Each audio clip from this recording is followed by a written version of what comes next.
Ontem, Bolsonaro entrou com uma ação no Supremo Tribunal Federal para impedir a abertura de inquéritos de ofício, ou seja, sem aval do Ministério Público Federal. O pedido é assinado pelo presidente e também pelo advogado-geral da União, Bruno Bianco, e se torna mais um capítulo da crise entre o Palácio do Planalto e o Judiciário.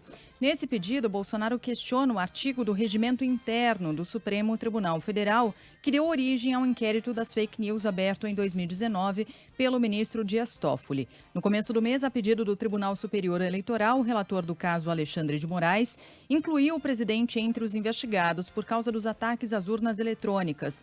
Durante um evento em Cuiabá, Bolsonaro disse ser importante retomar o diálogo, mas voltou a reclamar dos processos abertos no Supremo. Atualmente, ele responde a 5 inquéritos, 4 no Supremo e 1 no TSE. Estamos sendo sufocados.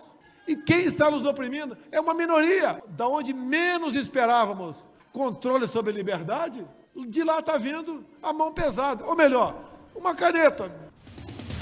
Bom, para quem quer entender exatamente o que significa essa ação no STF para impedir a abertura de inquéritos de ofício, eu recomendo a audição da participação agora há pouco do nosso Reinaldo Azevedo, que explica bem detalhadamente. Grosso modo, mais tarde você pula lá e acompanha a coluna do Tio Rei, mas grosso modo o Bolsonaro está entrando com uma ação em benefício próprio, para que ele deixe de ser investigado no inquérito das fake news, né? Por que não vai colar? Porque o STF já decidiu no pleno que esse inquérito tem bases legais.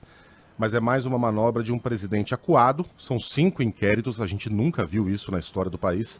4 no Supremo e 1 no TSE. Mais uma manobra de um presidente que demonstra cada vez mais o seu desespero. Ontem eu estava acompanhando essa fala do presidente da República em Cuiabá e muitas vezes ele tocou no tema liberdade. E agora a gente também pôde observar, né? De onde menos se esperava que a liberdade, enfim, seria atacada, cerceada, que ela vem.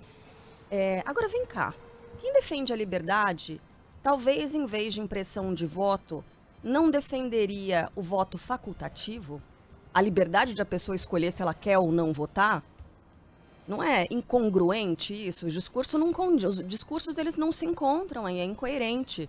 Porque, né, para os políticos, é um capital enorme você ter a população obrigada a votar. Então, só queria chamar a atenção para essa incoerência aí em dois discursos que são defendidos de forma ferrenha pelo presidente da República. Liberdade, quantas barbaridades já se cometeram e se cometem em seu nome. Essa palavra sempre é tirada da algibeira. Desculpa, Carla, eu achei que você fosse continuar. Eu ia continuar, eu ia tocar em frente mesmo. Aqui. Tá? Essa palavra é sempre tirada da algibeira por algum inimigo da liberdade para manter mobilizado o seu séquito de seguidores. O que é liberdade exatamente? Se você for conversar com um dirigente do Partido Comunista de Cuba, ele vai dizer que liberdade é a liberdade de você criar um sistema de partido único com sérias restrições às liberdades individuais em nome de um bem maior. A liberdade de um povo ser dirigido por esse país.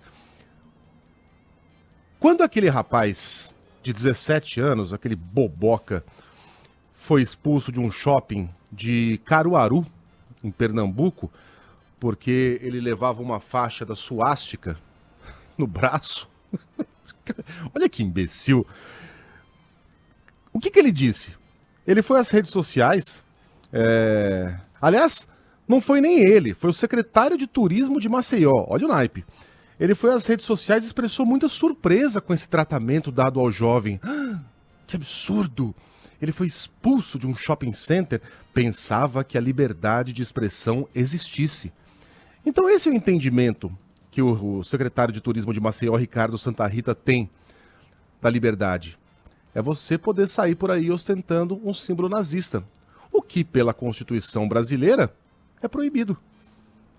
A gente pode discutir se deve ou não ser proibido. Nos Estados Unidos, por exemplo, é liberado. As pessoas saem por aí com tatuagens de nazistas, de suásticas e da cruz nazista nos braços. Existe um partido nazista americano. Mas na Alemanha, por exemplo, acho que ninguém vai negar aqui que a Alemanha é um regime democrático que preza as liberdades individuais. Isso também é proibido. Então, não é nenhum absurdo que assim seja. Mas, no entender do glorioso secretário de Turismo, você não permitir que um cara circule num shopping, um ambiente privado, né, com uma suástica, é um ataque à liberdade. Então, essa palavra é muito distorcida por aí para defender ideias liberticidas. Que liberdade é essa que o nosso presidente quer? A liberdade de fechar o Congresso? A liberdade de destituir todos os ministros do STF e a moda Hugo Chávez colocar ali um aparelho de ministros a seu dispor? Que diabo de liberdade é essa que o nosso presidente defende? Em frente. O Henrique estava lembrando, o pessoal defende a liberdade e o AI-5 ao mesmo tempo. Como pode, né? Boa, Henrique.